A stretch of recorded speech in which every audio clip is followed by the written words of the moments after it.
Hey guys, this is Mo for Phone Fight, and this is part 3 of the review of the Samsung Nexus S from Google.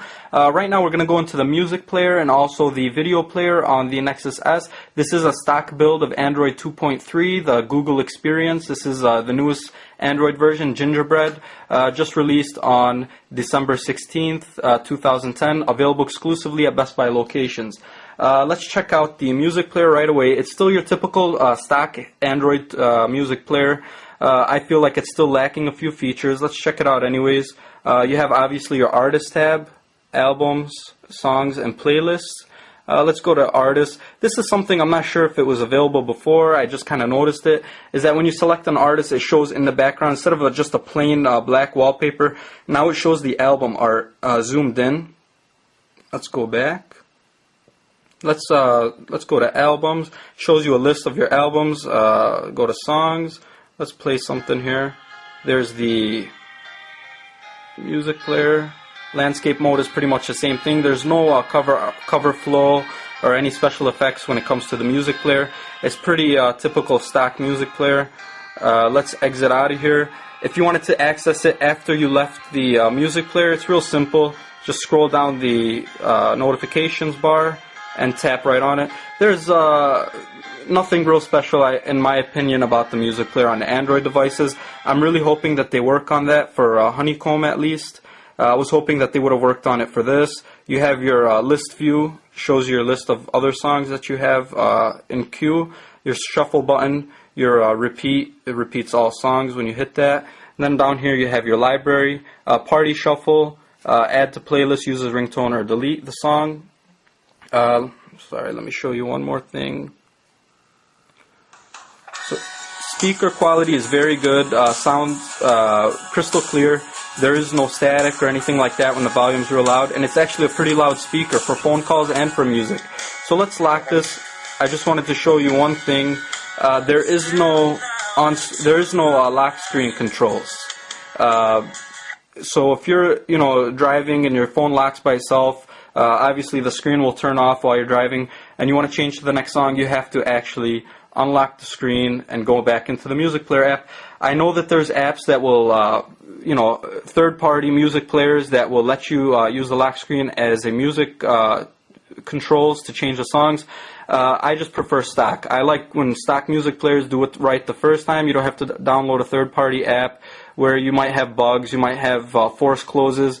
I like it just when it comes stock. I feel like everything runs smoother. Otherwise, it's pretty much your typical Android music player. You could obviously add a widget for a music player, and it shows your basic list view there. Fast forward.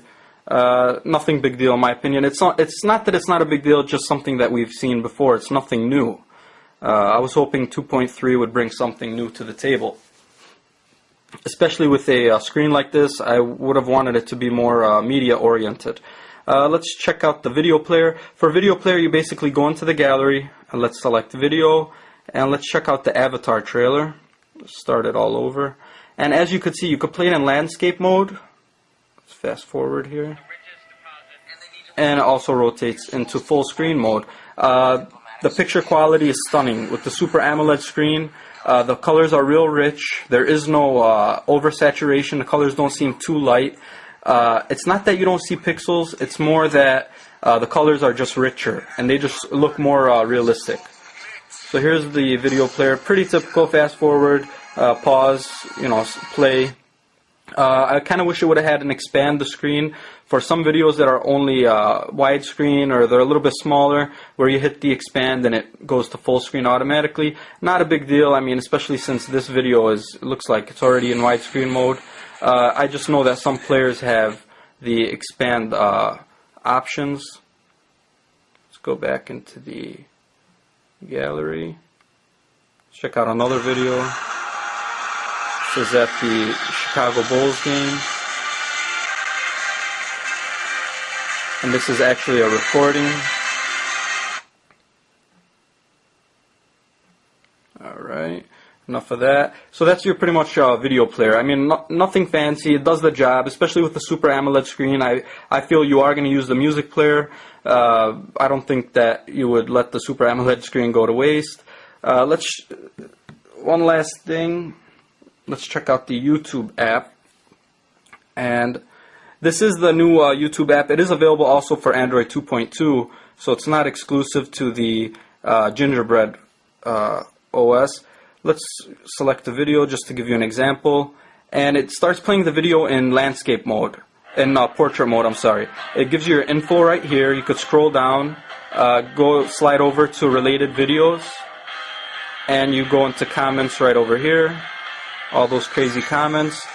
Rotate the screen. It's already in high quality mode right now. If you double tap the screen, it pauses the video. Tap it again, it plays it again. Very, very good quality, especially with this high quality video on YouTube. Crystal clear, especially because I'm using Wi-Fi right now. It didn't take too long to load or anything. It was ready to go in high quality mode. The new YouTube app is pretty good.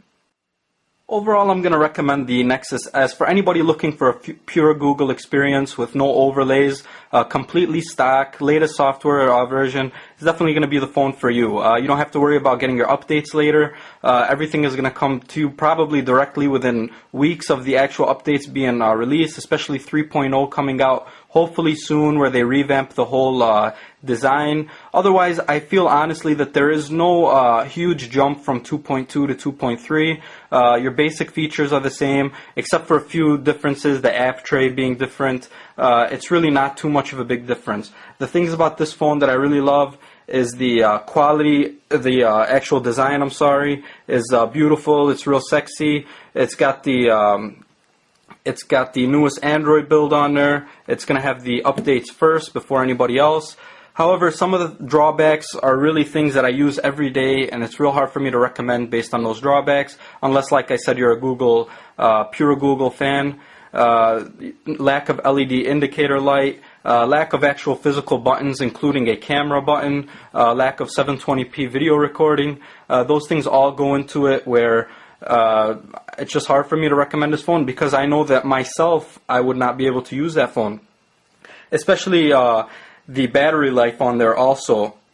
The battery life on here is not great. I really wish phone manufacturers, instead of focusing so much on the bells and whistles like this lock screen animation, I really wish that they would focus more on improving battery life, because they give you a beautiful screen, they tease you, and then they don't give you enough battery for it to last the whole day. You know, I can't make it through the day with by charging it just in the morning. I have to have a charger with me, which is not a big deal. I'm used to that by now, but I would have wished that they would have improved that. If you're with T-Mobile, I'm probably going to recommend you go with the MyTouch 4G just because of the 4G speeds and the basic features that they include with it, the LED light, the camera shutter button. at&t, I would recommend going with the Samsung Captivate, even though it's still on 2.1, but still you have the 16 gig built in, you have 720p recording, you have a SD card slot.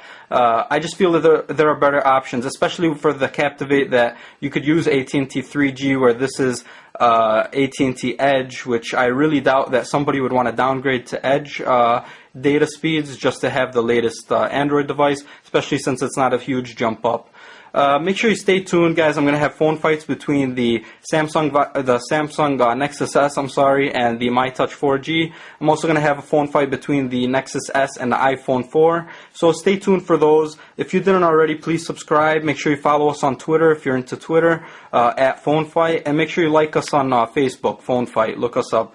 Thanks a lot for watching. This is Mo for Phone Fight.